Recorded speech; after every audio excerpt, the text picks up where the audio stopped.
మహాతార్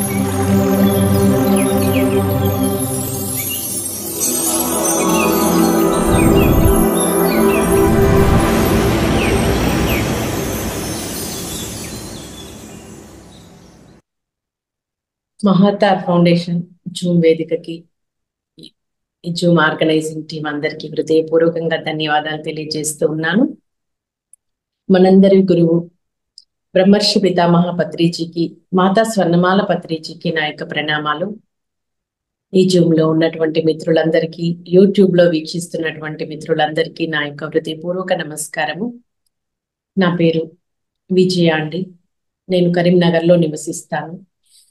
మరి ఈరోజు మనము పత్రిజీ మనకు అందించినటువంటి విస్తారమైనటువంటి ఆ జ్ఞానము నుండి గుప్త చిత్రము, దీనిని సారు మనకి ఇచ్చిన సందేశంలో ఇచ్చిన టైటిల్ ఏంటంటే చిత్రగుప్తుడు పైలోకాలలో మన సినిమాని మనకి చూపిస్తాడు అనేటువంటి ఆ టైటిల్ తో మనకి సందేశం ఇస్తారు. సో ఎంతో అద్భుతంగా ఉంటుంది. మరి ఎంతో ఫన్నీగా మంచిగా ఎంజాయ్ చేస్తూ ఈ చక్కటి సందేశాన్ని మనము రిసీవ్ చేసుకుందాం ఫ్రెండ్స్.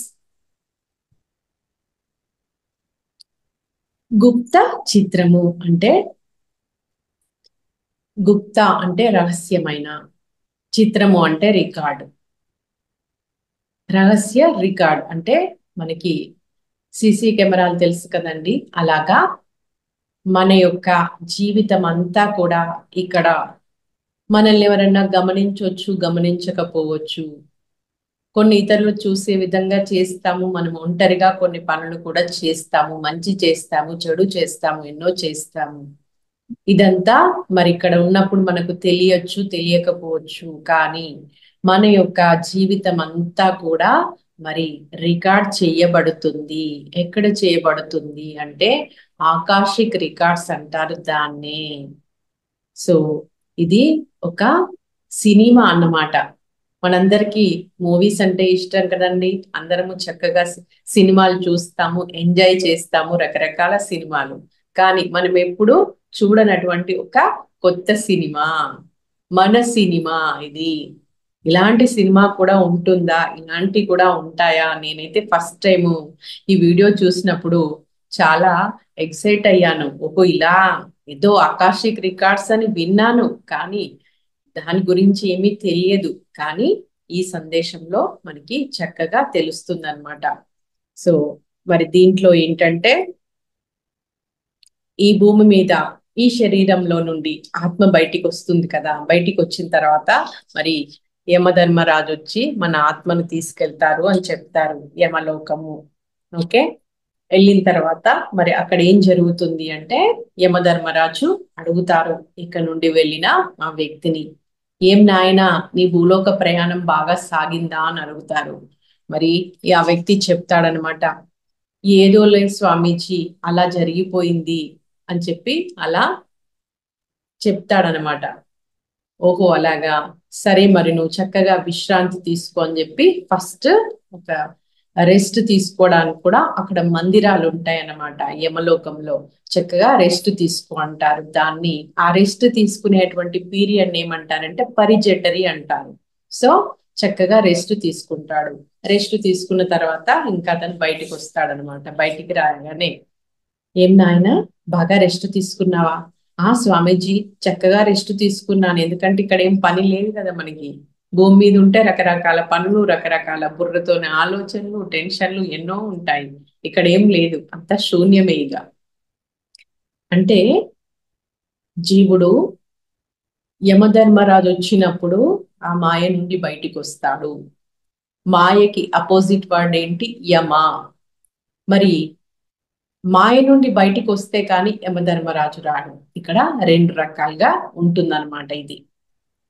సో ఎప్పుడైతే జీవుడు ఆ శరీరాన్ని వదిలి బయటికి వస్తాడో, అప్పుడు యమలోకం చేరుకుంటాడో, అప్పుడు సత్యాన్ని చూస్తాడు, వాస్తవాన్ని అర్థం చేసుకుంటాడు.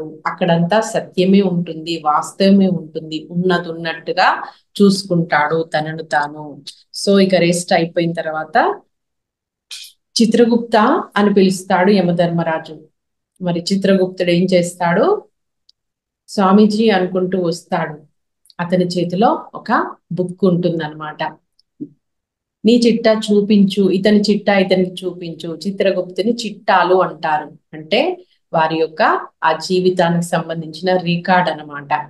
అనగానే చిత్రగుప్తుడు ఏం చేస్తాడు, రా నాయనా అని చెప్పి ఒక పెద్ద హాల్లోకి తీసుకెళ్తాడు. ఆ వ్యక్తిని తీసుకెళ్లి మరి ఆ హాల్లోకి ఆ వ్యక్తి ఒక్కడికే ప్రవేశం ఉంటుంది, ఇంకెవ్వరు వెళ్ళడానికి లేదు. నాయనా, అక్కడ ఒక మంచి చైర్ ఉంటుంది, అక్కడ ఒక స్క్రీన్ ఉంటుంది, మల్టీ డైమెన్షనల్ స్క్రీను. నువ్వు చక్కగా లోపలికి వెళ్ళి అక్కడ ఒక సినిమా వస్తుంది, వెళ్ళి చూసిరా నాయనా అని చెప్తాడు. నేను వెళ్ళి లోపల వెళ్ళి ఏం చేయాలి అంటే, అక్కడ ఒక సినిమా వస్తుంది, జస్ట్ చూడు నువ్వు, అంతే, నువ్వేం చేసేది లేదు, చక్కగా చూసి ఎంజాయ్ చేసిరా అని చెప్పి లోపలికి పంపిస్తాడు. ఇక ఈ వ్యక్తి లోపలికి వెళ్తాడనమాట. లోపలికి వెళ్ళిన తర్వాత మరి ఆ సీన్, ఒక సీన్ వస్తుంది ఫస్ట్ అన్నమాట. ఏంటంటే ఆ సీను ఈ వ్యక్తి జీవితం అన్నమాట. సో ఈ వ్యక్తి గనక ఒకవేళ మంచివాడు అనుకుందాము, మంచి వ్యక్తి సినిమా చూద్దాం మనం ఫస్ట్. అంటే ఆ భూమి మీద అతడు శరీరాన్ని వదిలి వచ్చే ముందు ఒక మంచి బాలుడు, మంచి వ్యక్తి. ఆయన పుట్టిన దగ్గర నుండి మరి ఆ తల్లిదండ్రులతో ఎలా ఉన్నాడు, ఎంత ప్రేమతత్వంతో ఉన్నాడు, వాళ్ళకి ఎంత గౌరవం ఇచ్చాడు, తర్వాత స్కూల్కి వెళ్ళాడు, స్కూల్లో ఫ్రెండ్స్ తో ఎలా ఉన్నాడు, టీచర్లకు ఎలా రెస్పెక్ట్ ఇచ్చాడు, మరి ఫ్రెండ్స్ కి వాళ్ళకి చదువులో అర్థం కాకపోతే తను ఏ విధంగా ఎక్స్ప్లెయిన్ చేశాడు, సహాయం చేశాడు. అలాగే ఇంకా పెద్దగా అవుతున్నాడు, చక్కగా తను మరి ఇంకా పై చదువులకు వెళ్ళాడు, ఉద్యోగం చేస్తున్నాడు. ఉద్యోగంతో పాటు మరి ఇక్కడ సార్ ఒక మంచి వ్యక్తి గురించి చెప్పేటప్పుడు కొన్ని విషయాలు చెప్తారనమాట. మనకైతే పత్రిజీయ గుర్తొస్తారు అక్కడ. మరి ఆ వ్యక్తి చక్కగా సంగీతం నేర్చుకున్నారు, ఫ్లూట్ నేర్చుకున్నారు, అందరికీ ఫ్లూట్ వాయిస్తున్నారు, వినిపిస్తూ ఉన్నారు ఆ సంగీతాన్ని, అందరికీ ధ్యానం నేర్పిస్తున్నారు. ఆ ఆకలైన వాళ్ళకి పోయింత అన్నం పెడుతున్నారు వాళ్ళ కడుపుకి. అలాగే మరి ఎన్నో చక్కటి పిరమిడ్ల నిర్మాణం చేస్తున్నారు, పిరమిడ్లు ఇనాగ్రేషన్ చేస్తున్నారు. ఎంతో అద్భుతంగా మరి ఆ ధ్యానాన్ని, జ్ఞానాన్ని పంచుతున్నారు. ఒక పిరమిడ్ మాస్టర్ అనుకుందాము. ఇలాంటి ఒక మంచి పనులు చేశాడు. ఇక అది ఒక సీన్. ఈ సినిమాలో రెండు సీన్లు ఉంటాయన్నమాట. ఫస్ట్ ఏమో వారి జీవితంలో ఫస్ట్ నుండి ఎండింగ్ వరకు వాళ్ళు ఏం చేశారో చూపిస్తారు.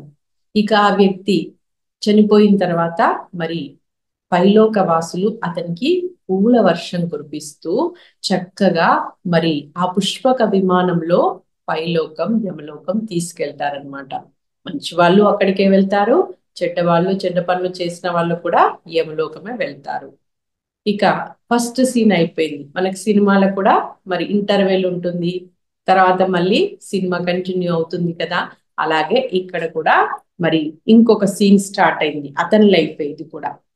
దీంట్లో ఏంటంటే ఇతను ఆకలేసిన వాళ్ళకి ఫస్ట్, సారీ, తను ఫ్రెండ్ కు తను చదువులో హెల్ప్ చేశాడు కదా, వాడికి ప్రాబ్లం వస్తలేదు, నా ఇలా కాదురా ఇలా చెయ్యి అని చెప్పి హెల్ప్ చేస్తాడు కదా. ఇక్కడ ఏంటి అంటే ఆ చెప్పేవాడుగా తనే ఉంటాడు. ఎవరైతే ఇంకొక అబ్బాయి ఫ్రెండ్ ఉన్నాడో వాడి ప్లేస్ లో కూడా ఈ వ్యక్తే ఉంటాడు. అంటే ఇక్కడ ఇంకెవ్వరు ఉండరు. చేసేవాడు, చెప్పేవాడు, చూసేవాడు, మూడు తానే అయిపోతాడనమాట. సో అక్కడ హెల్ప్ అందుకుంటున్న వ్యక్తి తానే, హెల్ప్ చేసే వ్యక్తి తానే అనమాట. అలాగా మరి ఇతను హెల్ప్ చేస్తున్నప్పుడు ఆ అబ్బాయి, ఆహా నాకు రాందాన్ని, అరే నాకు ఎంత చక్కగా నేర్పిస్తున్నాడే, నాకు ఎంత ఈజీ అయిపోయింది ఇప్పుడు అని తను ఎంతో సంతోషపడతాడు కదా. ఆ సంతోషాన్ని ఈ వ్యక్తి ఫీల్ అవుతాడు. మరి ఒక ఆకలేస్తున్నటువంటి ఒక జీవికి, ఒక ప్రాణికి అన్నం పెట్టినప్పుడు అదెంత తృప్తి పడుతుంది, అదెంత హ్యాపీగా ఫీల్ అవుతుంది. అక్కడ కూడా అన్నం పెట్టేవాడుగా తనే ఉంటాడు, భోజనం చేసేవాడుగా తనే ఉంటాడు, చూసేవాడుగా తనే ఉంటాడు. అది తనే ఫీల్ అవుతాడు. తర్వాత మళ్ళీ సంగీతం నేర్చుకున్నాడు కదా, చక్కగా సంగీతాన్ని అందరికీ వినిపిస్తూ ఉంటే వాళ్ళ మనసులు, వాళ్ళ హృదయాలు ఎంత ఆనందాన్ని పొందుతున్నాయి, ఎంత పారవశ్యాన్ని పొందుతున్నాయి.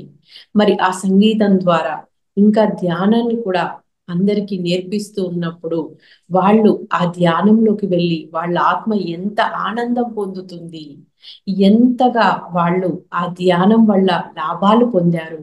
ఇదంతా కూడా మరి వాళ్ళ ప్లేస్ లో ఉండి కూడా ఇతడు అనుభూతి చెందడం అనేది జరుగుతుంది. మరి అలాగే ఎన్నో గొప్ప పిరమిడ్లు నిర్మాణం చేశారు మరి పత్రిచి. ఆ పిరమిడ్లు నిర్మాణం చేసినప్పుడు మరి పిరమిడ్ల శక్తి ఎందరికో అందుతుంది కదా. మరి వాళ్ళందరూ పొందే ఆనందము, ఆ జ్ఞానాన్ని పొందినప్పుడు వాళ్ళ ఆత్మ పొందేటువంటి ఆ తృప్తి, ఆ శాంతి, ఇదంతా కూడా మరి ఈ వ్యక్తి కూడా అనుభూతి చెందుతూ ఉంటాడనమాట. ఇది ఒక మంచి వ్యక్తి యొక్క సినిమా ఇలాగా ఉంటుంది. ఇక వాళ్ళ భూమి మీద వాళ్ళు వచ్చిన పని ఆ లైఫ్ డిజైన్ అయిపోగానే ఏదో రకంగా మరి ఆ శరీరాన్ని వదిలేయడం, వెళ్ళిపోవడం జరుగుతుంది. ఓకే. ఇక ఇంకొక వ్యక్తి ఉన్నాడండి. అతడు అన్ని సరికాని పనులే చేశాడు, అన్ని దుష్ట కార్యాలే చేశాడు అనుకుందాము.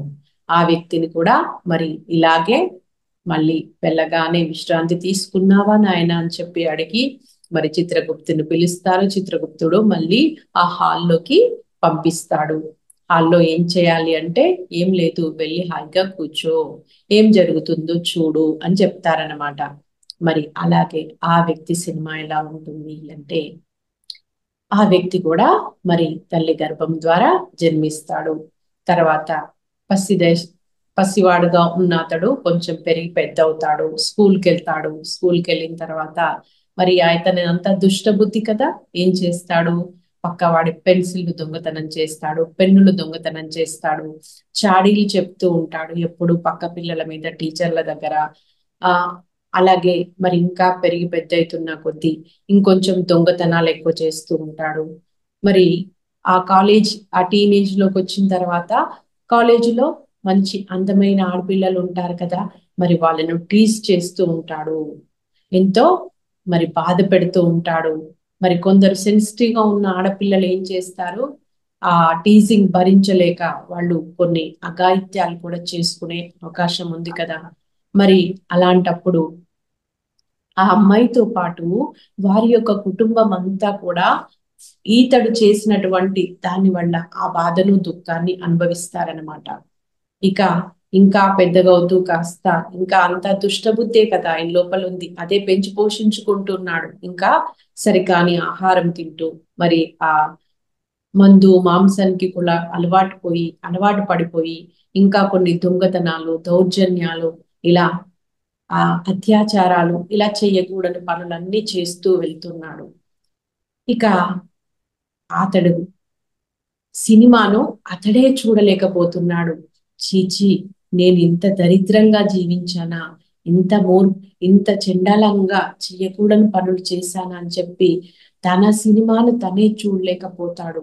అయినా తప్పదు కదా, చివరి వరకు చూడాల్సిందే. ఇక లాస్ట్ కు ఏదో ఒక జబ్బు, ఏదో ఒక వైరస్, ఏదో రకంగా మరి ఆ చావు అనేది వస్తుంది. వచ్చిన తర్వాత ఇక యమలోకం వస్తాడు. ఇది ఫస్ట్ సీన్ అన్నమాట అక్కడ. ఓకే. ఆ గుప్త చిత్రంలో ఆకాశిక్ రికార్డ్స్ లో ఉన్నటువంటి ఫస్ట్ సీన్ అయిపోయింది. ఇక సెకండ్ సీన్ ఏంటి అంటే, మరి అతడు ఆ చేసిన పనుల వల్ల ఇతర వ్యక్తులు కానీ, ఇతర జీవులు కానీ ఆ పొందినటువంటి ఆ బాధను, దుఃఖాన్ని అదంతా కూడా ఇతడు అనుభవిస్తాడు. ఎలాగా, సపోజ్ ఇతను పక్కవాడి పెన్ను దొంగతనం చేశాడు కదా, ఆ పిల్లోడుగా వీడే ఉంటాడు. అలాగే ఆ దొంగతనం చేసే ఆ బాలుడిగా కూడా ఇతనే ఉండి ఆ దొంగతనం చేసినప్పుడు ఆ పిల్లోడికి ఎంత అన్‌కంఫర్టబుల్ అయిపోతుంది. ఎగ్జామ్ రాయలేకపోతాడు. ఎంతో భయపడతాడు. టీచర్లు కొడతారు, అమ్మ నాన్న తిడతారు. అదంతా కూడా ఫియర్ అంతా కూడా ఇతను మళ్ళీ అనుభవించాల్సి వస్తుంది. అంటే ఇక్కడ చేసేవాడు, చూసేవాడు, చేయబడేది 3 తానే ఉంటాడు. ఇంకా మరి అమ్మాయిలు నేర్పించాడు కదా, అమ్మాయిలు నేర్పించినప్పుడు వాళ్ళు ఎంత మానసిక క్షోభకు గురి అయింది. అలాగే వాళ్ళ కుటుంబ సభ్యులందరూ కూడా ఆ అమ్మాయి ఏదైనా అగాత్యం చేసుకున్నది అనుకోండి, అప్పుడు ఎలాంటి దుఃఖంలోకి వెళ్ళిపోయారు, ఎంత నరకయాతను అనుభవించారు, ఎంత బాధను అనుభవించారు. ఇదంతా ఈయన స్వయంగా మళ్ళీ అనుభవించడం జరుగుతుంది, ఎక్స్పీరియన్స్ అవ్వడం జరుగుతుంది. ఫర్ ఎగ్జాంపుల్, అతను ఒక ఆ కోడిని కోసాడు అనుకోండి. ఆ కోడిని కోసినప్పుడు మరి ఆ కోసేవాడు తనే, ఆ కోడి తనే. ఆ కోడిని కోస్తూ ఉన్నప్పుడు ఆ కోడి పడేటువంటి ఆ బాధ, ఆ దుఃఖము, ఆ భయము, అదంతా కూడా మరి తాను అనుభవిస్తాడు. దీన్ని ఏమంటారు అంటే నరకము అంటారు, నరక యాతన అంటారు.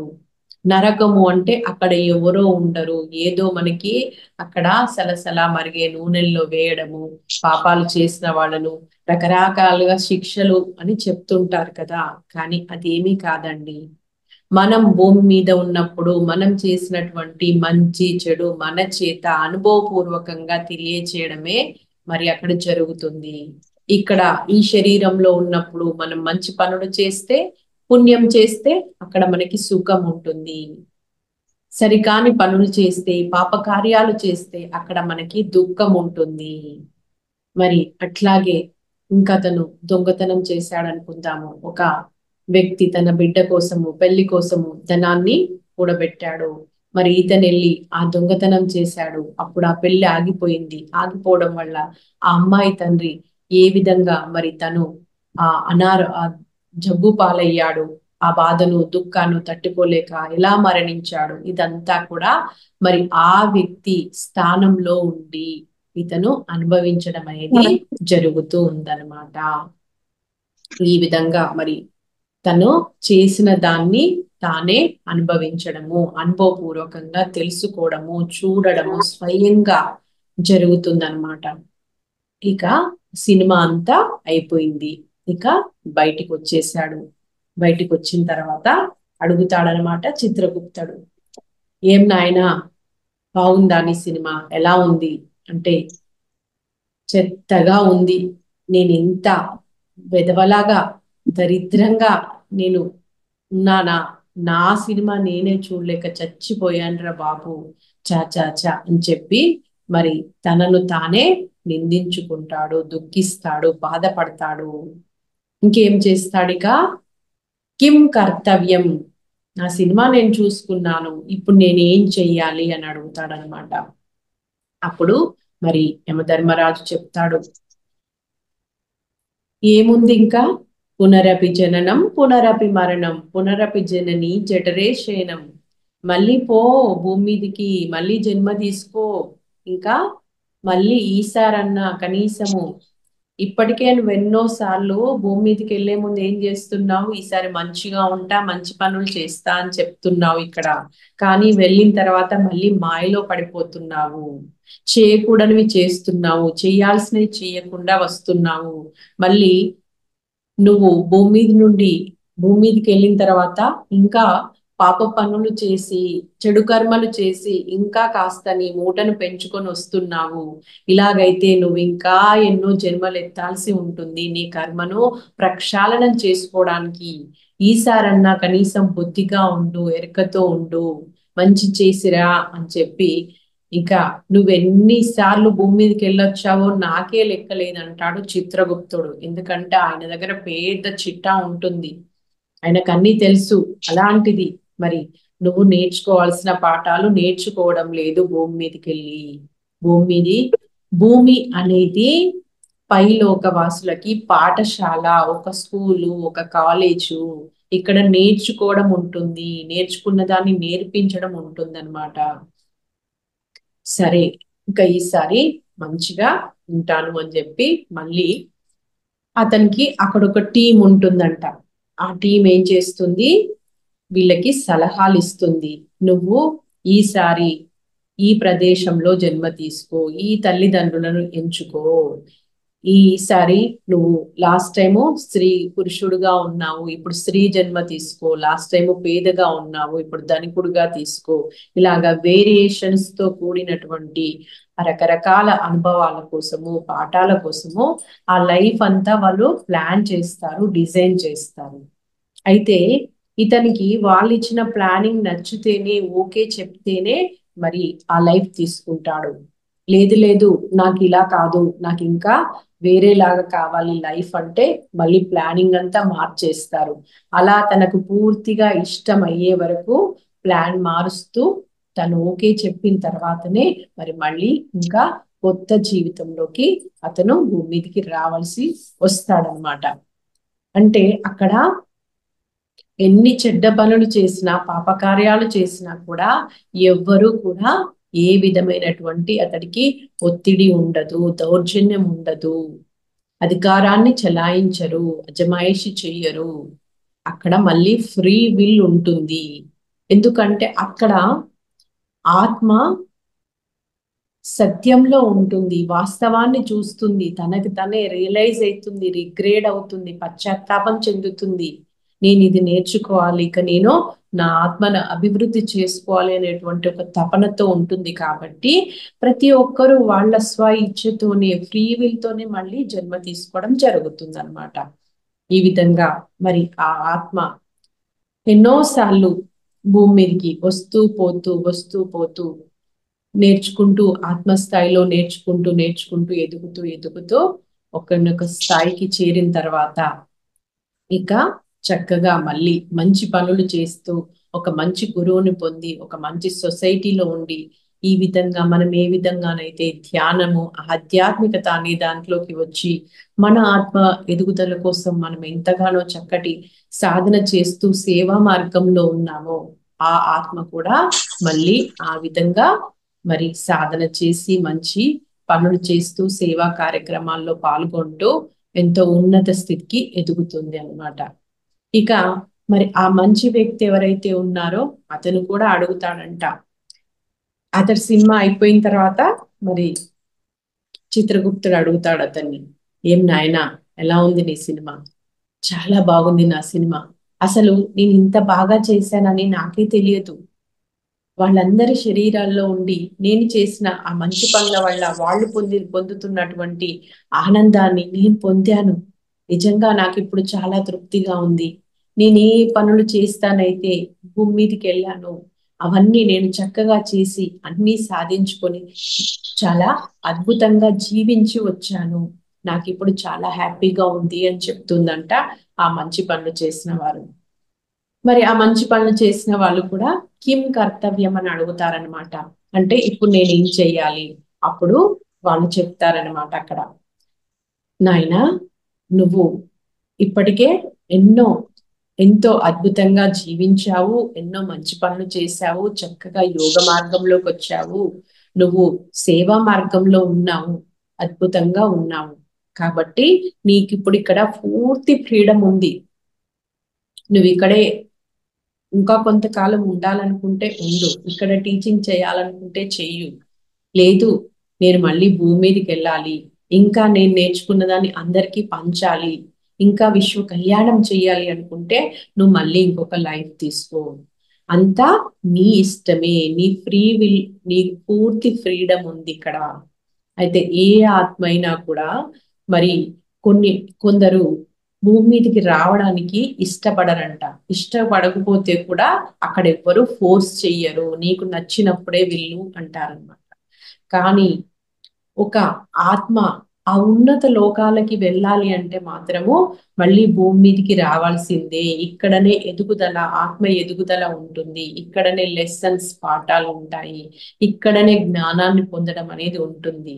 కాబట్టి మళ్ళీ ఆ మంచి పనులు చేసిన వాళ్ళు కూడా మళ్ళీ భూమి మీదకి వచ్చి ఇంకా ఉన్నత స్థితికి ఎదిగి మరి ఇంకా పరమాత్మ స్థితికి ఎదుగుతారనమాట. మరి మన యొక్క ఆత్మ కూడా ఈ శరీరానికి ఎలాగైతే వయసు ఉంటుందో ఆత్మకి కూడా వయసు ఉంటుంది. ఆత్మలో దశలు ఉంటాయన్నమాట. వాటిని ఏమంటాము? శేషవాత్మ, బాలాత్మ, యవ్వనాత్మ, ప్రౌఢాత్మ, వృద్ధాత్మ, ముక్తాత్మ, పరమాత్మ అన్నమాట. మనకి 6 చక్రాలు సహస్రార స్థితి లాగా. మరి శైశవాత్మ అంటే మూలాధార స్థితిలో ఉంటుంది. బాలాత్మ అనేది స్వాధిష్టాన స్థితిలో ఉంటుంది. యవ్వనాత్మ అనేది మణిపూరక స్థితిలో ఉంటుంది.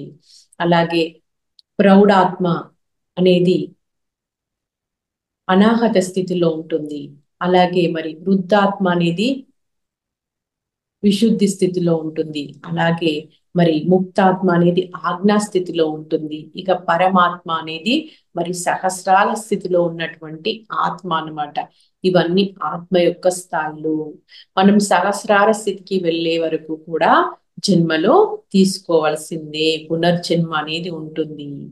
శ్రీకృష్ణ పరమాత్మ కూడా మరి అర్జునుడికి చెప్తాడు ఏమని అంటే, నేనున్న స్థితికి నువ్వు చేరుకునే వరకు నువ్వు జన్మలు తీసుకోవాల్సిందే.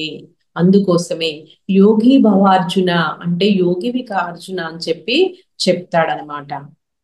మరి ఇదే విధంగా ఈ ఆత్మ మరి భూమి మీదికి వస్తూ పోతూ ఎంతో చక్కగా తను వృద్ధి చెందుతుంది. ఎలాగైతే మరి మనకి పిల్లలు ఉంటారు కదండి. పిల్లలు ఉన్నప్పుడు ఏం చేస్తాము? పిల్లల్ని స్కూల్కి పంపిస్తూ ఉంటాము. పంపించేటప్పుడు ఏమనుకుంటాము? మావాడు స్కూల్కి వెళ్తున్నాడు, మావాడు స్కూల్కి వెళ్తున్నాడు అని సంబరపడతాము. మరి స్కూల్ నుండి వాడింటికి రాగానే మావాడు స్కూల్ నుండి వచ్చేసాడు, మావాడు స్కూల్ నుండి వచ్చేసాడు అని సంబరపడతాం కదా. మరి అదే విధంగా ఒక ఆత్మ ఇక్కడ శరీరాన్ని వదలడము అంటే స్కూల్ నుండి ఇంటికి రావడము. అలాగే మళ్ళీ శరీరాన్ని తీసుకోవడము అంటే స్కూల్కి వెళ్ళడము. అందుకే ఈ జననము మరణము అనే రెండింటిని కూడా సమంగా చూడాలి. పోయిన వాళ్ళ కోసం ఎప్పుడు ఏడవకూడదు, దుఃఖించకూడదు. కొద్దిగా ఉంటుంది. ఆ కొద్దిగా ఉన్నప్పుడు దాన్ని బయటకి ప్రదర్శించాలి, వదిలేసేయాలి. కానీ అయ్యో అయ్యో వీళ్ళు పోయారే అనేసి ఆ దుఃఖంలో కూరుకోకూడదు. మనము పిల్లోడు ఎలాగైతే స్కూల్ నుండి ఇంటికి వస్తే సంబరపడతామో అదే విధంగా మరి ఎవరైనా చనిపోయినప్పుడు దాన్ని సహజంగా తీసుకోవాలి. వాళ్ళకి ప్రమోషన్ అనుకోవాలి.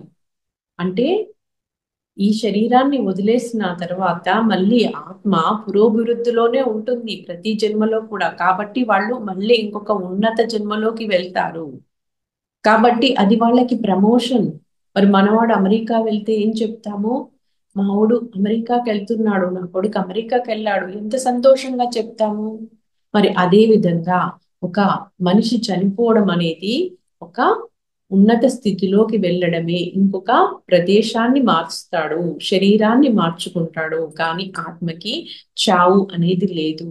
ఈ సత్యాన్ని ఎవరైతే తెలుసుకుంటారో, ఎవరైతే ఆ జ్ఞానాన్ని పొంది ఉంటారో వాళ్ళు పోయిన వాళ్ళ కోసము దుఃఖించడం కానీ, పోయిన వస్తువు కోసము చింతించడం కానీ, జరగబోయే దాని కోసము మరి తలుచుకొని బాధపడడం కానీ, జరిగిపోయిన గతాన్ని తలుచుకొని దుఃఖించడం కానీ ఇదంతా చేయరనమాట.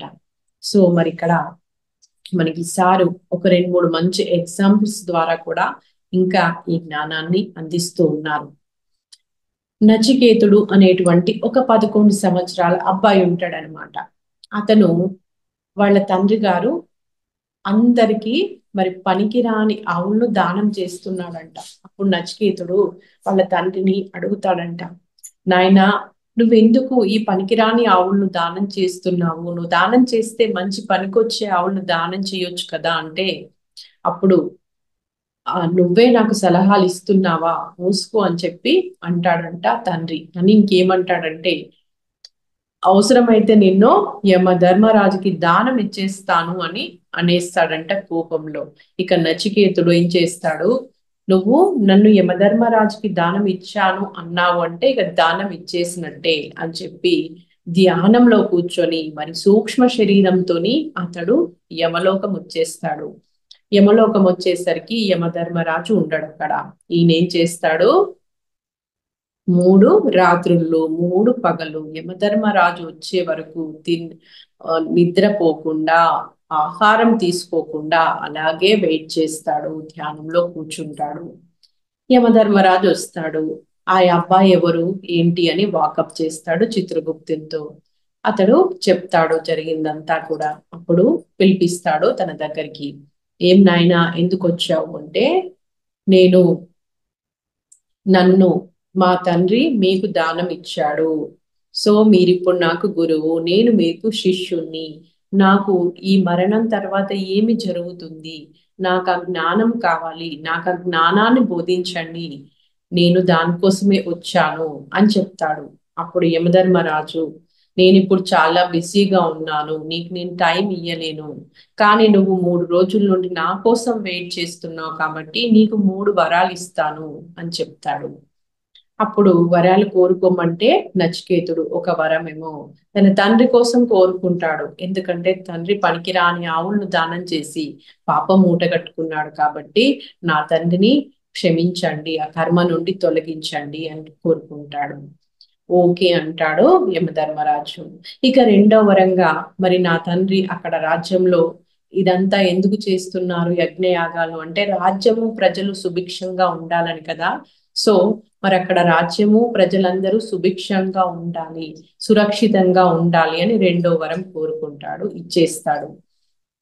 ఇక మూడో వరంగా కోరుకోమంటే ఇంకా నాకే కోరిక లేదు అంటాడు. అప్పుడు యమధర్మరాజు, సరే నేనే నీకు ఒక వరం ఇస్తున్నాను అదనంగా, నీవు భూమి మీదకి వెళ్ళి నీకు నచ్చినంత కాలము సుఖ సంతోషాలతో చక్కగా హాయిగా జీవించు అని చెప్తాడు. అప్పుడు ధన్యవాదాలు చెప్తాడు నచికేతుడు. చెప్పి మళ్ళీ తెలివిగా, మరి నాకు మూడో వరం ఇంకా అలాగే ఉంది కదా, అది నేను ఇప్పుడు కోరుకుంటున్నాను అని చెప్తాడు.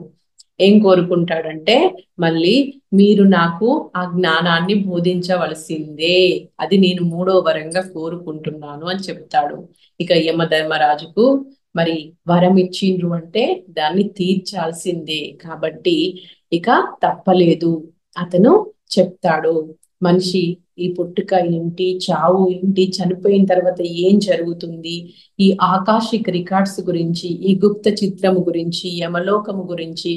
యమ అంటే యమ ధర్మరాజు అంటే అతను ధర్మరాజు, అధర్మరాజు కాదు. మనకి పురాణాల్లో కానీ మన పెద్దలు కానీ యమధర్మరాజుని చెడుగా చిత్రీకరించారు. అతని యొక్క వాహనమైనటువంటి ఆ దున్నపోతు కలలో కనిపించిందంటే అదేదో అశుభము, శకు అది ఆ రకంగా మనకి ఎన్నో తెలియక మనల్ని అపోహల్లో అజ్ఞానంలో ఉంచారు. కానీ యముడు ధర్మరాజు అయిన అధర్మరాజు కాదు. యమ అంటేనే మాయకి అపోజిట్. అక్కడ మాయ లేనటువంటిది యమలోకము. ఉన్నది ఉన్నట్టుగా సత్యాన్ని చూపిస్తుంది, సత్య దర్శనం చేయిస్తుంది, వాస్తవాన్ని చూపిస్తుంది.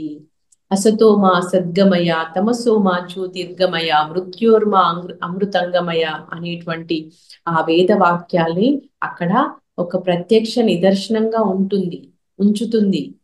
చీకటి నుండి వెలుతురులోకి, అజ్ఞానం నుండి జ్ఞానంలోకి, అసత్యం నుండి సత్యంలోకి ప్రయాణింపజేసేదే ఆ యమ అంటే. మాయ లేనటువంటిది యమ. ఈ భూమి మీదనే మాయ ఉంటుంది, ఈ భూమి మీదనే దౌర్జన్యం ఉంటుంది, ఆధిపత్యం ఉంటుంది. పిల్లోడు స్కూల్ పోనంటే ఏం చేస్తామో వాణ్ణి కొట్టి తిట్టి దౌర్జన్యంగా బలవంతంగా లాక్కెళ్ళి మరీ కూర్చోబెడతాము. ఇక్కడనే ఈ భూమి మీదనే అత్యాచారాలు ఉంటాయి. కానీ ఆ యమలోకంలో, ఆ ఉన్నత లోకాల్లో ఇవేవి ఉండవు. అక్కడంతా కూడా పూర్తిగా స్వేచ్ఛ, స్వ ఇచ్ఛ ఉంటుంది. ఎలాగైతే మరి శ్రీకృష్ణ పరమాత్మ భగవద్గీత అంతా బోధించిన తర్వాత అర్జునుడికి ఏం చెప్తాడు? యథా ఇచ్చసి తథా కురు అంటాడు. నేను చెప్పింది చెయ్యి అనలే, నీకు నచ్చింది చెయ్యి అంటాడు. ఎందుకంటే అతడు సహస్రార స్థితికి చెందినవాడు, అతను ఒక గొప్ప జ్ఞానం. అలాగే మరి ఉన్నత లోకాలలో ఆ యమలోకంలో కూడా ఉన్నదంతా కూడా సత్యమే, వాస్తవమే అన్నమాట. మరి ఇక్కడ ఇంకొక చిన్న ఎగ్జాంపుల్ ద్వారా కూడా మనకి చెప్తారనమాట పత్రిజీ. ఏంటంటే మనకి వేదవ్యాసుడు తెలుసు కదండి, అతడు మహాభారతాన్ని రచించాడు. సో మహాభారతం రిలీజ్ అయిపోయింది. ఒక చాకలి అతను వేదవ్యాసుడు అలా వీధి గుండా వెళ్తున్నప్పుడు కలిశాడంట. కలిసి, స్వామీజీ స్వామీజీ మీరు మహాభారతం రాశారంట కదా, మరి నాకేమో చదువు రాదు, సంస్కృతం అంతకన్నా తెలియదు, నాకు ఆ మహాభారతంలోని సారాంశాన్ని కొంచెం తెలియజేయండి స్వామీజీ అని చెప్పి ఎంతో ఆతృతతో కోరుకుంటాడంట. సరే నాయన అని చెప్పి ఏం చెప్తాడు అంటే రెండు వాక్యాల్లో చెప్తాడు మహాభారతం యొక్క సారాంశాన్ని. ఏంటంటే పరోపకారం, పరులకి ఉపకారం చేస్తే పుణ్యము, పరోపకారం వల్ల పుణ్యం వస్తుంది, పుణ్యం వల్ల స్వర్గం ప్రాప్తిస్తుంది, స్వర్గ సుఖాలు అనుభవిస్తారు. ఇక పరపీడనం, పర అపకారం వల్ల మనకి దుఃఖం వస్తుంది, దాని వల్ల మనం నరక యాతన అనుభవిస్తాము. ఇంతే నాయన ఆ బుక్ లో ఉన్నదంతా కూడా. మరి ఇతరులకి ఉపకారం చేయగలిగితే కానీ అపకారం చెయ్యవు. ఇతరులు అంటే మనుషులే కాదు, సమస్త జీవకోటికి, ప్రకృతికి అని చెప్పి చెప్తాడనమాట. ఇక ఇంటికి వెళ్ళేసరికి ఇంట్లో కూడా ఒక పండితుడు ఉన్నాడంట. అతను కూడా, స్వామీజీ మరి మీ మహాభారత గ్రంథాన్ని నేను మొత్తం ఆశాంతం చదివేశాను, కానీ నాకు ఏమీ అర్థం కాలేదు అంటే, అప్పుడు మహర్షి చెప్తాడు, అది ఒక యోగి ద్వారా రాయబడింది, నువ్వు పండితుడు మాత్రమే, నీకు అది ఎలా అర్థమవుతుంది? ఒక యోగి రాసింది ఇంకొక యోగి మాత్రమే అర్థం చేసుకోగలుగుతాడు, ఒక జ్ఞాని మాత్రమే అర్థం చేసుకోగలుగుతాడు అని చెప్పి, సరే నీ కాస్త వివరిస్తాను అని చెప్పి, మరి మహాభారతంలో అరణ్య పర్వం తర్వాత ఏ పర్వము వస్తుంది అని అడుగుతాడు. విరాట్ పర్వము అని చెప్తాడు. విరాట్ పర్వంలో ఏం జరుగుతుంది అంటే, మరి ఈ పంచ పాండవులు అజ్ఞాతంలో ఉండి వాళ్ళ యొక్క పేరు కానీ ఊరు కానీ తెలియకుండా మారు వేషాల్లో ఉండి పేర్లు మార్చుకొని ఎవరికి తెలియకుండా, ఎవరు గుర్తుపట్టకుండా జీవించాలన్నమాట సంవత్సరం కాలము.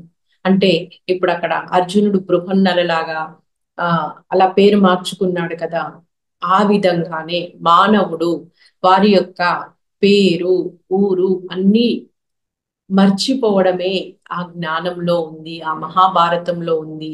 నేను ఒక సర్పంచ్ని, నేను ఒక ఎమ్మెల్యేని, నేను తండ్రిని, నేను స్త్రీని, పురుషుని, ఇలాగా మనం కొన్ని ఆ ముసుగులు వేసుకుంటున్నాము, వాటిల్లో జీవిస్తూ ఉన్నాము. అది కాదు జీవితం అంటే.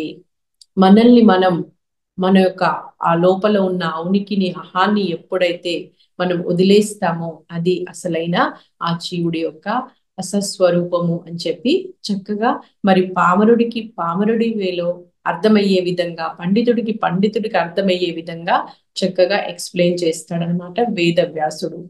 మరి పత్రిజీ చెప్తున్నారు, ఈ గుప్త చిత్రము, ఈ సమాచారము, ఈ జ్ఞానం అంతా ఎక్కడిది అంటే 1979లో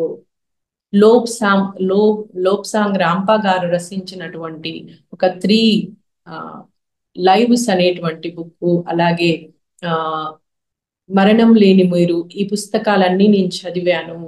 ఆ బుక్కుల్లో మరి ఈ జ్ఞానం అంతా ఉంది. మీరందరూ కూడా పుస్తకాలు చదవండి, పుస్తకాలలో ఎంతో జ్ఞానం ఉంటుంది.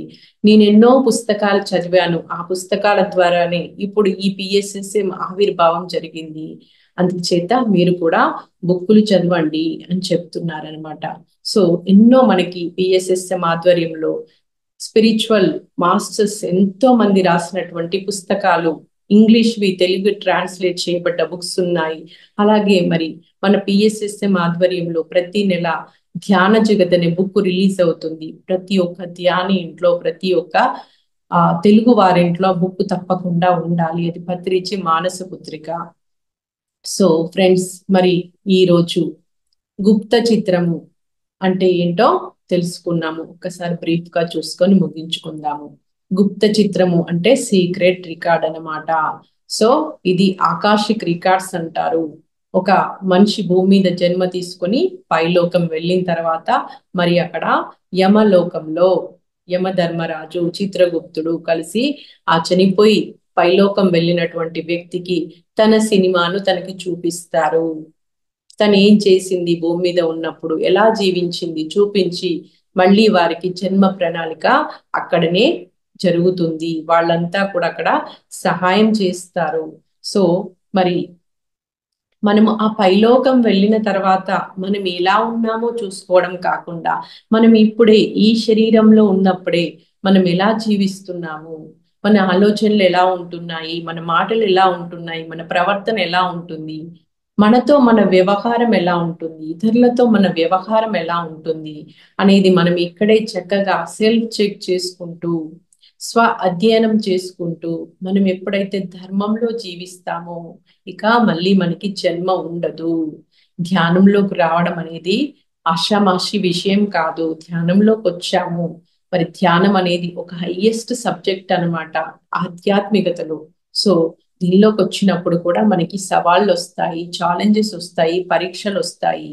ఆ సమయంలో మనం ఇంకా ఎరక స్థితిలో ఉండి, ఇంకా చక్కటి సాధనలో ఉండి సజ్జన సాంగత్యం చేసినప్పుడు మనకి వాటి పట్ల అవగాహన వస్తుంది. వాటిని చక్కగా పరిష్కరించుకొని ఇంకా ముందుకు వెళ్తాం అన్నమాట. సో మరి ఇంత అద్భుతమైనటువంటి జ్ఞానాన్ని మనకు అందించినటువంటి పత్రిజీకి మరి ఒక్కసారి ప్రణామాలు, ధన్యవాదాలు. మరి ఈరోజు మీ అందరితో ఇంత చక్కటి ఈ యొక్క ఆ సార్ యొక్క జ్ఞానాన్ని పంచుకునే అవకాశాన్ని ఇచ్చినందుకు మహావతార్ ఫౌండేషన్ ఈ యొక్క ఆర్గనైజింగ్ టీం అందరికీ, లలిత మేడంకి అందరికీ కూడా హృదయపూర్వకంగా ధన్యవాదాలు తెలియజేస్తూ ఉన్నాను. Thank you, thank you, thank you.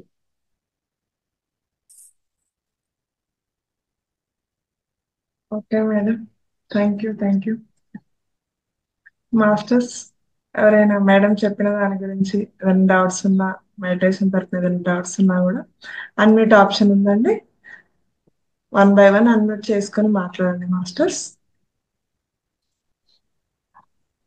నమస్తే మేడం గారు. నమస్తే సార్. చాలా మంచిగా విశదీకరించి చెప్పినారు. చాలా సంతోషం మేడం గారు. మళ్ళీ ఇంకొకసారి ఇంకో క్లాస్ చెప్పడం మంచిగా ఉంటుందని భావిస్తున్నాం. అలాగే సార్, తప్పకుండా sir. Thank you sir. Thank you, thank you sir. Masters ఎవరైనా 1 or 2 minutes ఎక్కువ టైం తీసుకోవద్దు, పక్క వాళ్ళకి అవకాశం ఇవ్వాలి. Okay master, Srilakshmi madam.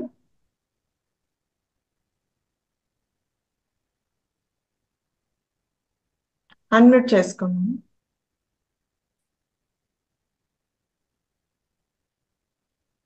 Okay, thank you, thank you.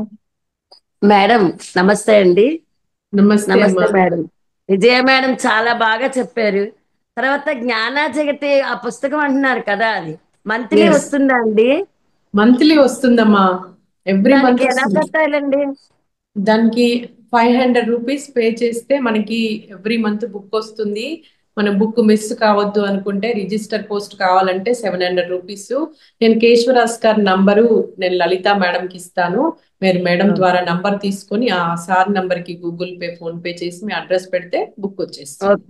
Okay, thank you. Thank you. ఇంకా మాస్టర్స్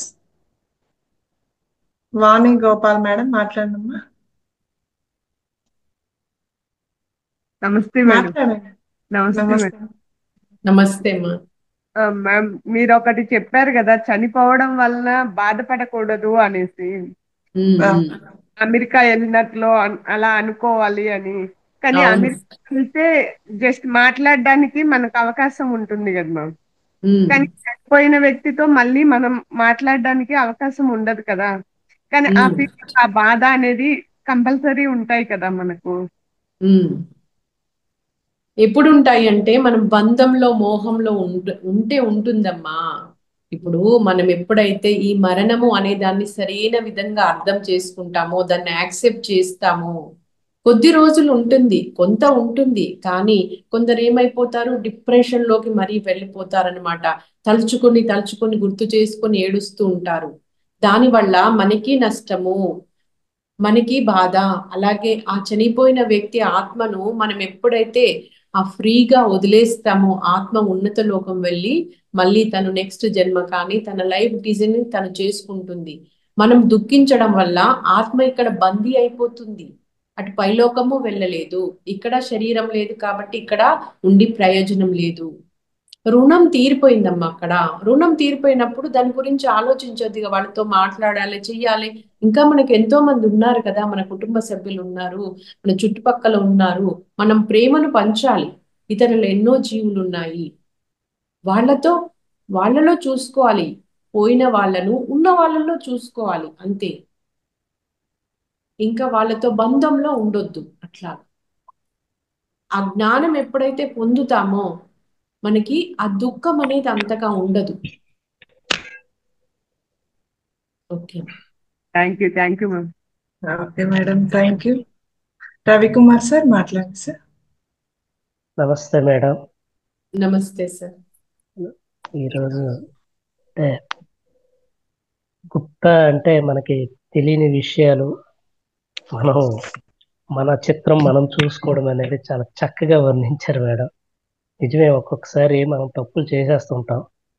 అది ఇంకొకరు చెప్పేటప్పుడు లేదా సినిమాలో చూసేటప్పుడు ఆ తప్పును మనం ఒక విలన్ తప్పు చేస్తుంటే మనమే అంటాం, అరే ఇది ఎంత తప్పు చేస్తున్నాడని. కానీ మనం చేస్తుండేటప్పుడు అది మనకు తెలియదు.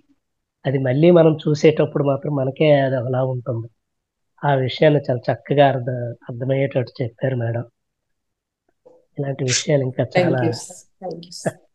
నేర్చుకోవాలి. నమస్తే మేడం. నమస్తే సార్. మేడం, ఇప్పుడు ఆత్మని చనిపోయిన తర్వాత ఎప్పుడు తలుచుకోకూడదు అంటారు కదా మేడం.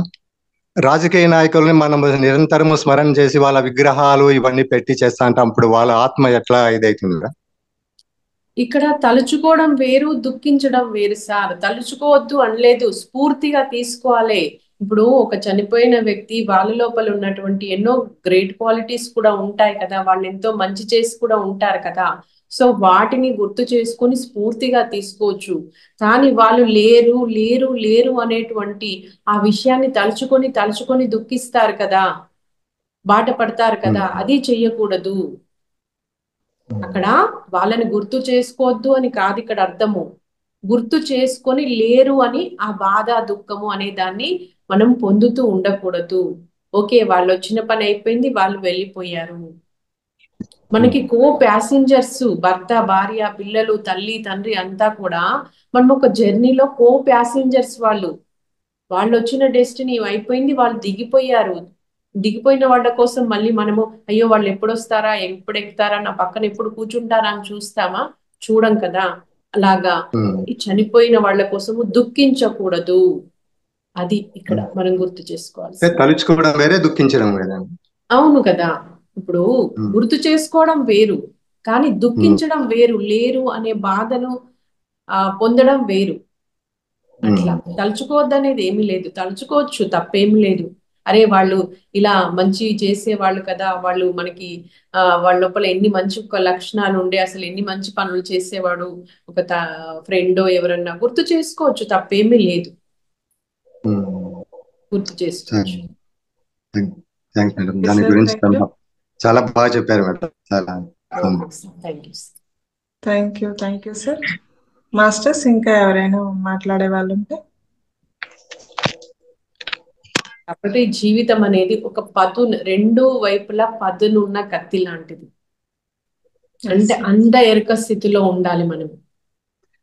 నువ్వేది చేస్తావా అది వెంటనే మన జీవితంలోకి వస్తుంది. కాబట్టి చేసేటప్పుడే మనం అవేర్నెస్ తో ఎరుక స్థితిలో ఉండి మంచి మాట్లాడడము, మంచి ఆలోచనలు చేయడము, మన గురించి ఇతరుల గురించి మంచి పనులు చేయడము, ఇవన్నీ చేసినప్పుడు ఆ నరక బాధ అనేది మనకు ఉండదు.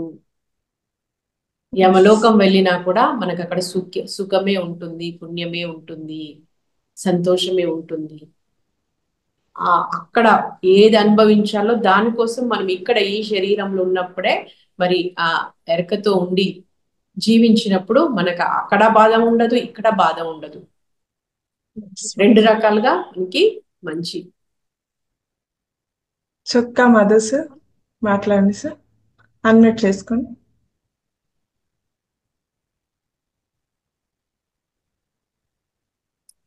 మాట్లాడండి సార్. ఆత్మ ప్రణామాలమ్మా. మీ మీరా? అందరికి కూడా నమస్తే. నమస్తే సార్, నేను మీ శిష్యురాలనే. నమస్తే అమ్మా. మీరు ఎక్కడ ఉన్నారు? వనస్థలిపురం సార్, రామ్మోహన్ రావు సార్ వాళ్ళ. ఓ, మన Puli Rammohan Rao sir. Yes sir. Sir last year ఒక 41 days క్లాస్ పెట్టారు. Yes sir. 3 విషయాలు చెప్తాను, టైం తక్కువ ఉంది. చెప్పండి సార్. ఒకటి ఏమిటంటే, ఈ భూమి మీద ఎంతమంది గురువులు అవతరించారో వారు చెప్పింది 3 విషయాలు. ఒకటేందంటే మనం చిరంజీవులం అని చెప్పారు. అంటే శరీరాలే మారుస్తుంటాము, ఆత్మకి మరణం లేదు. లేదు. రాంపా గారు కూడా యు ఫార్ ఎవర్ అని చెప్పారు. దాన్నే Yes. మన సొసైటీలో మరణం లేని మీరు అని ఆ పేరే అది. అయితే ఇప్పుడు చూస్తున్నట్లయితే సంఘంలో ఆ ఈ అల్లోపతి మందులు వేసుకొని కుటుంబమే లేదు ఇవాళ. Yes. అంటే చిన్న జబ్బుల కానించి క్యాన్సర్ లాంటి పెద్ద పెద్ద జబ్బుల వరకు ప్రతి ఒక్కరు పీడించబడుతున్నారు. కారణం ఏంటంటే శరీరమే మేమనుకుంటున్నారు. Yes. ఆత్మస్థితి అంటే ఆత్మ అనంతమైన శక్తి. సర్వం కల్విదం బ్రహ్మ. ఈ సృష్టి కనబడేది కనబడింది అంతా బ్రహ్మ పదార్థమే అనే భావనకి మనిషి కనుక ఒక్క క్షణం అనుకుంటే ఆ శక్తితో కనెక్ట్ అవుతాడు. ఈ ఒక్క మాట చెప్పడానికే గురువులు వస్తున్నారు ముందు. మీరు శరీరాలు గారుగా బాబు, మీరు ఆత్మస్వరూపాలు అని ఈ ఒక్క మాట చెప్పడానికి వస్తున్నారు. మనం చిరంజీవులం. చాలా మంది యోగులు శరీరాలు చెప్పి వదిలేశారు. కొంతమంది శరీరాలతో మాయమైపోయారు, కబీర్ దాస్ లాంటి వాళ్ళు. కానీ శ్రీమద్ విరాట్ పోతులూరి వీరబ్రహ్మం గారు శరీరాన్ని నిలుపుకొని కూర్చున్నారు సజీవ సమాధిలో, అండర్ గ్రౌండ్ లో. అంటే శరీరాన్ని కూడా వదలవలసిన అవసరం లేదు, మనం చిరంజీవులమే అని ఒక ప్రత్యక్ష సాక్ష్యం ఇప్పుడైతే మనకు అందుబాటులో ఉంది. బ్రహ్మంగారి సజీవ సమాధి కడప జిల్లా కందిమెల్లయ్యపల్లి వెళ్ళి చూస్తే అక్కడ వాళ్ళు ఆ బోర్డే అలా పెట్టి ఉంటుంది, సజీవ సమాధి. అంటే బోర్డు మాత్రం ఉంది, కానీ అవగాహన చేసుకోవడానికి మరి మన సొసైటీ వాళ్ళు అక్కడ మఠంలో ఏ కార్యక్రమాలు చదివినా మన ధ్యాన పత్రికలు పంచుతూ ఉంటారు. మళ్ళీ ఆ గుడి చుట్టూ తిరిగి కొబ్బరికాయలు కొట్టే కానీ జనం ఉండిపోయారు. ఆయన సజీవంగానే ఇక్కడ కూర్చున్నారు బాబు. చిల్లర రాళ్లకు మొక్కుతూ ఉంటే చిత్తం చెడును, మరి సాటి మానవులకు సాయము పడబోక నల్లరాళ్ళు తెచ్చి గుళ్ళు గట్టి మొక్కులిడిన బ్రతుకు చక్కబడబోదు కాళికాంబ హంస కాళికాంబ అని ఆయన చెప్తే, అదే ఏదైతే గురువులు వద్దని చెప్పారో అదే పనిలో జనాలు బిజీగా ఉన్నారు. ఇవాళ కుంభమేళాలో రోజు 1 కోటి మంది మునిగారంటే అంత అక్షరం అనిపిస్తుంది చూడండి. శ్వాస మీద ధ్యాస.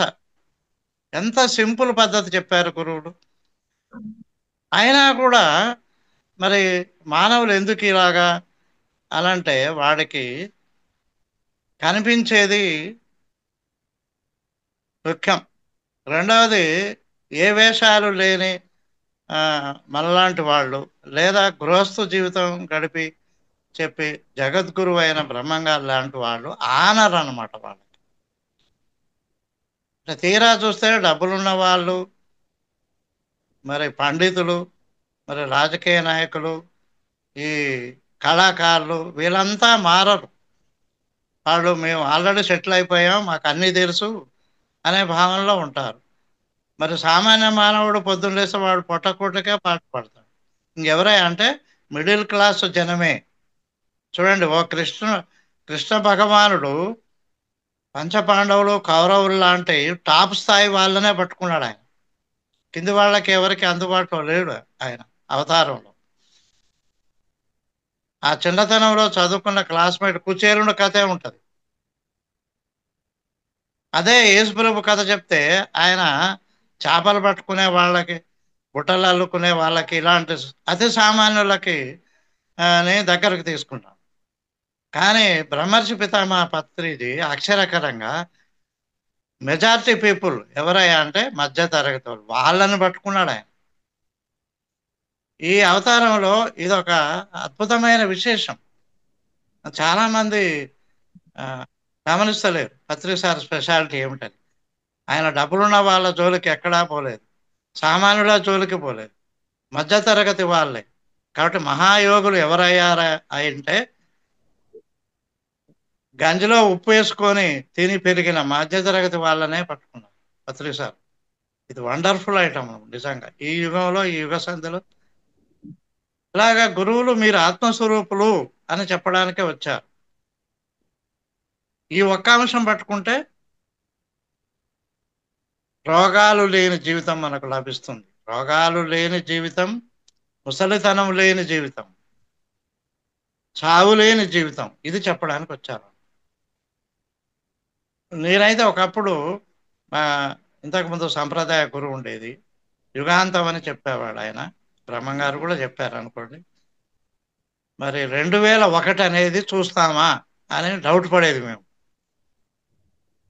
2000కే యుగాంతం అని చెప్పారు అందరూ. 2001 చూస్తామా అని అనుకుంటే 2025 వరకు వచ్చాను నేను. సుమారు 75 సంవత్సరాలు. కానీ నిత్య నూతనంగా ఉంది సృష్టి. యోగికి ఏమి బోర్ కొట్టడం లేదు. ప్రతిరోజు ఇప్పుడు అనుకోకుండా మీ గ్రూప్ ఓపెన్ చేశాను, మాట్లాడండి సార్ మాట్లాడండి సార్ అన్నారు మీరు. ఇలాగా ఎక్కడికి వెళ్ళినా మనకు ఆహ్వానం లభిస్తుంటే బోర్ ఎందుకు కొడుతుంది జీవితం? అంతే సార్. ఇక రెండవ అంశం ఏమిటంటే మరణం లేను మీరు అని చెప్పారు. రెండవది మనిషికి ధనము కావాలి, సుఖాలు కావాలి, మరి శాంతి కావాలి. ఈ మూడిట్లో ఏది నీకు ప్రియారిటీ అంటే డబ్బులే అంటారు. కానీ డబ్బులు సంపాదించిన వాళ్ళని మనం చుట్టూ చూస్తే మేడలు, మిద్దెలు, కార్లు, కొంతమంది విమానాలు కూడా కొనుక్కుంటున్నారు. మరి సుఖంగా ఉన్నారా? సుఖంగా లేరు. ఉదయం లేస్తే ఉరుకులు పరుకులే. వాడు భార్యతో మాట్లాడడానికి టైం ఉండదు, పిల్లలతో మాట్లాడడానికి టైం ఉండదు, తోటి వారితో కష్ట సుఖాలు షేర్ చేసుకోలేడు. ఏం జీవితం అర్థం కాదు. ధనము ఇప్పుడు అమెరికా లాంటి యూరప్ దేశాల్లో ధనం ఇబ్బడి ముబ్బడిగా సంపాదించేవాడు అది నాకు ఆనందం ఇవ్వదు, సంతృప్తి ఇవ్వదని తెలుసుకొని వదిలేసి మరి ఈ మనశ్శాంతి ఎక్కడ దొరుకుతుందిరా బాబు అని భారతదేశం వైపు వస్తున్నారు. ఇప్పుడు 200 దేశాల వాళ్ళు సుమారు భగవాన్ సత్యసాయి పాదాలు పట్టుకున్నారంటే నిజంగా ఎంత అక్షరం. ఆయన ఒక కోటీశ్వరుడు కాదు, ఒక ప్రధానమంత్రి కాడు, మరి ఆయన ఒక మహా పండితుడు కూడా కాదు. అలాంటి ఆయనని ఆశ్రయించారు జనం, ప్రపంచవ్యాప్తంగా వచ్చారు ఓ పుట్టపర్తి కంటే. ఆలోచించాల్సిన విషయం.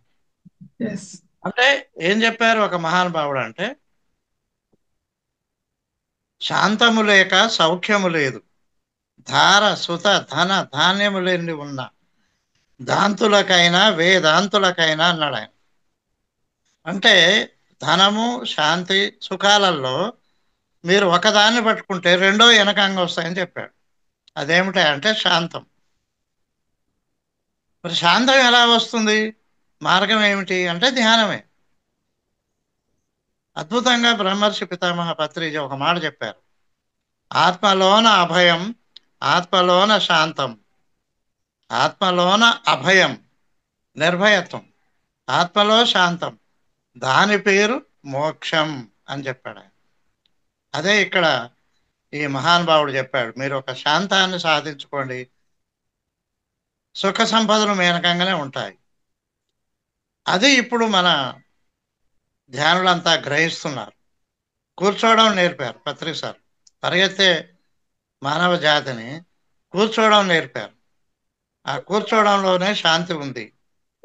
అర్ధ గంట కూర్చోండి, గంట కూర్చోండి, వీలైతే ఉదయం 1 గంట, సాయంత్రం 1 గంట కూర్చోండి, మీకు ఏది రావాలో అది వస్తుంది అనేది నేర్పారు. ఇలాగా మానవ జీవితము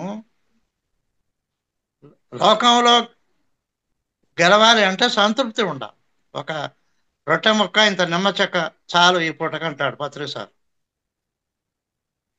రొట్టె చెక్క, ఇంత నిమ్మ బద్ద చాలు ఈ పూటకి. దానికి మరి తోటి వారిని హింసించవలసిన అవసరం లేదు కదా. అలాగా చెప్పారమ్మా. మీ పేరేమిటి? నా పేరు విజయ అండి. ఓకే, చాలా చక్కగా చెప్తున్నారు. Thank you sir. జస్ట్ మీ పేరు చూడగానే మీరు అనుకున్నాను, అవును కాదో జస్ట్ పిలిచాను అంతే నేను. ఓకే, ధన్యవాదములమ్మా. థ్యాంక్ యూ సార్, మీ జ్ఞానాన్ని మాకు అందించినందుకు.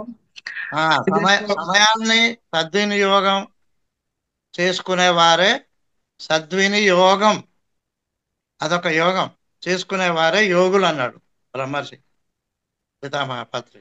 ధన్యవాదాలమ్మా. శుభం. Thank you sir. Thank you madam. Me wonderful, చాలా చక్కగా ఉంది మీ సబ్జెక్టు అంతా. ఏంటంటే సినిమాలలో చూసినా కూడా చూస్తుంటాము, మర్చిపోతుంటాం, కానీ ఇక్కడ ఏంటంటే అసలు ప్రతి విషయంలో మనము ఎలా ఉండాలి, మనం ఎరుక స్థితిలో ఉండాలి అనేసి చాలా చక్కగా వివరించారు మేడం. ఏంటంటే మనం రియల్ లైఫ్ లో జస్ట్ నార్మల్ గా ఉన్న రూమ్ లో ఉన్న సీసీ కెమెరాలకే భయపడుతుంటాం, తర్వాత ఎవరు చూడరు కదా అనేసి మనం మాట్లాడుతుంటాం, చేస్తుంటాము. అది అన్ని తెలిసి కాదు, జ్ఞానం. పత్రిజీ కూడా అదే చెప్పారు కదా మేడం, జ్ఞానం లేక జ్ఞానం ఉంది. అది జ్ఞానం లేని పరిస్థితులలో చేస్తూ ఉంటారు. ఎప్పుడైతే మనం ధ్యానంలోకి వచ్చినప్పుడు జ్ఞానం నేర్చుకుంటామో ప్రతిదీ మనము తెలుసుకోగలుగుతాము. ఈ సబ్జెక్ట్ చాలా బాగుంది మేడం, ప్రతి ఒక్కరికి అందరికి ఉపయోగపడేది. చాలా బాగుంది. Thank you madam. చాలా ఇక్కడ తప్పించుకున్నా కూడా అక్కడ తప్పించుకోలేమన్నమాట. వీరప్పన్ ఉన్నాడు, హిట్లర్ ఉన్నారు, ఇక్కడ తప్పించుకోవచ్చు, కానీ అక్కడ యమలోకంలో ఆ వీరప్పన్ అడవి కాదు, ఈ హిట్లర్ జర్మనీ కాదు, అక్కడంతా కూడా మరి యమధర్మరాజు వాళ్ళ రాజ్యం అది. అక్కడ ఇంకా వెళ్ళిన తర్వాత వీళ్ళు సరెండర్ అయిపోవాల్సిందే. నాయన మేము తప్పులు చేశాము, పాపం చేశాము, ఏం చేసుకుంటారో చేసుకోండి, ఆ యథార్థాన్ని సత్యాన్ని గుర్తించి అంగీకరించే స్థితి వస్తుంది అక్కడికి వెళ్ళిన తర్వాత. ఇక్కడ ఎస్కేప్ అయినా అక్కడ ఎస్కేప్ కాలేమన్నమాట. అందుకే ఇక్కడ ఉన్నప్పుడు మనము ఎంతో చక్కటి జ్ఞానాన్ని పొందుతూ ఎరుకతో జీవిద్దాము. మాస్టర్స్ ఇంకా ఎవరైనా మాట్లాడాలనుకుంటే మాట్లాడండి. మేడం, సార్ చెప్పినప్పుడు టెంపుల్స్ అనేది ఉండకూడదా మేడం? టెంపుల్స్ ఉండాలి, విగ్రహం ఉండొచ్చు, కానీ విగ్రహాన్ని మనం స్ఫూర్తిగా తీసుకుని వాళ్ళు దేవతలుగా ఎలా మారారు, వాళ్ళ లోపల ఉంది ఆ చైతన్యమే, అదే చైతన్యం మన లోపల ఉంది. మనలో ఉన్న మన చైతన్యాన్ని విస్తరించుకోవడానికి కోసము మన సమయాన్ని ఇప్పుడు ధ్యానం కోసం కేటాయించుకోవాలి. అప్పుడు చిన్న స్థాయిలో ఉన్నప్పుడు పూజలు చేశాము, అవి ఓకే. ఇప్పుడు వాళ్ళు ఎల్కేజీ స్టేజ్ లో ఏం చేస్తామండి, దిద్దుతాము, నోటితోని గట్టిగా అరుస్తాము, అంటాము, చెప్పింది చెప్తాము, అడిగింది అడుగుతాము. అదే ఉన్నత స్థితికి ఒక పీజీ స్థాయికి వచ్చినాక అంతా మౌనంగా ఉంటుంది. మన ఎడ్యుకేషన్ అంతా కూడా మైండ్ తో చేస్తాం, అక్కడ నోటితో పని లేదు. అలాగే ఇప్పుడు మౌనము, ధ్యానము, దీని ద్వారా మన యొక్క ఎదుగుదల అనేది మనకు కావాల్సిందేంది. పూజ చేసినా ధ్యానం చేసినా అంతా కూడా మన కోరికలు తీరడానికో మన యొక్క ఎదుగుదల కోసమే కదా. ఇప్పుడు మనకి హెలికాప్టర్ ఉందండి, కారు ఉందండి, స్కూటర్ ఉంది. మనం అమెరికా వెళ్ళాలంటే ఏ వాహనాన్ని ఉపయోగించుకుంటాము? హెలికాప్టరే కదా. మరి అలాంటిది ధ్యానం అన్నమాట, ఉత్తమోత్తమైనది. మనకి శ్రీకృష్ణ పరమాత్మే చెప్తాడు కదా, పూజ కోటి సమం స్తోత్రం, స్తోత్రకోటి సమో జపః, జపకోటి సమో ధ్యానః అని. మరి ఇంకా అంత గొప్పది మనకి లభించింది, తెలియక ముందు అక్కడే ఉన్నాము, కానీ ఇప్పుడు స్ఫూర్తిగా తీసుకోవాలంతే. పూజలు తప్పని కాదు, దేవుడు ఉన్నాడు, కానీ దేవుడు విగ్రహం ఉన్నది మన స్ఫూర్తి కోసమే. నువ్వు కూడా నాలాంటి వాడివే నాయనా, నువ్వు కూడా పరమాత్మ నుండి వచ్చిన వాడివే, నువ్వు పరమాత్మ సంతానానివి, కాబట్టి నీ లోపల అన్ని ఆ శక్తి సామర్థ్యాలు ఉన్నాయి. ఈ విషయం మనకి పత్రిజీ చెప్పక ముందు తెలియదు, కానీ తెలుసుకున్నప్పుడు మన యొక్క పద్ధతులు మార్చుకుంటే మనకి లాభం, లేదు అంటే మార్చుకోకుండా కూడా ఎవరిష్టం వాళ్ళు జీవించవచ్చు, ఇబ్బంది ఏమీ లేదు. కానీ ఇంకా మెల్లగా వస్తారు. అదే మేడం, ఇప్పుడు కుంభమేళాలో కాదు మేడం, కుంభమేళాలో జరిగింది కదా మేడం, ఇప్పుడు ఎంతో 140 years పైన తర్వాత వచ్చింది ఇది. అటువంటిప్పుడు అక్కడ స్నానం చేయడము మంచిది కదా మేడం? అవన్నీ మంచిదే సార్. ఎక్కడెక్కడ నుంచి గొప్ప ఎందుకంటే కుంభమేళాల్లో వాళ్ళందరూ కూడా అఘోరాలు కానీ ఆ సన్యాసులు కానీ వాళ్ళంతా కూడా తపస్సు చేస్తున్న వాళ్ళు ఎక్కడ అడుగు పెడితే, వాళ్ళు ఎక్కడ దేనిని స్పర్శిస్తే అదంతా కూడా దివ్యత్వంగా మారిపోతుంది, పవిత్రంగా మారిపోతుంది. మరి అలాంటి వాళ్ళు అడుగుపెట్టిన ఆ ప్రదేశంలో అడుగు పెట్టడము, స్నానం చేయడము అదంతా కూడా ఒక పుణ్యకార్యమే, మంచిదే అది. అంటే సార్ అడిగేది ఏంటంటే మేడం, ఇప్పుడు ఎగ్జాంపుల్ కాకరకాయ ఉందనుకో, మనలో చెడు గుణాలు పెట్టుకొని మీరు కుంభమేళ అయినా టెంపుల్ కి వెళ్ళినా సజ్జన సాంగత్యం చేసినా కూడా కాకరకాయ ఎలా వెళ్ళిందో మళ్ళీ చుట్టొచ్చి కాకరకాయ లాగే ఉంటది కదా, మనలో గుణాలు మార్చుకోమని చెప్తున్నాడు సారు. ఓ ఎస్, గ్రేట్ గ్రేట్, కరెక్టే సార్. అవును, మనము స్వచ్ఛంగా మనం ఉన్నప్పుడు మనం ఎక్కడికి వెళ్ళాల్సిన అవసరం లేదు అనేసి సార్ ఉద్దేశం. ఎస్, వెళ్ళాల్సిన అవసరం లేదు. అలాగే మనం ఏంటంటే మేడం, మనము దేవుడు చేసిన బొమ్మలం, ప్రతిమ మనం చేసినవి అంతేగా. మనకి ఏదైతే అనిపించిందో ప్రతి దేవుడి విగ్రహమైనా అమ్మవారి విగ్రహమైనా ప్రతిదీ మనం మనకు నచ్చినట్టు చేసుకుందాం. అవును, మనల్ని మనకు నచ్చినట్టు మనం క్రియేట్ చేసుకోలేము. దేవుడు ఆయనకు నచ్చిన దేవుడు చేసిన బొమ్మలం మనం. మనం ఎలా అంటే చేంజ్ అవుతా ఉంటాం, చిన్న నుంచి పెద్ద పెద్ద పెద్ద మళ్ళీ ఓల్డ్ వరకే అవుతాం. కానీ మనం చేసిన బొమ్మలు ఎట్లా చేసి అట్లే ఉంటాయి, వాళ్ళలో మార్పు ఉండదు కదా. చాలా thank you madam. Thanks madam, బాగా చెప్పారు. Thanks madam.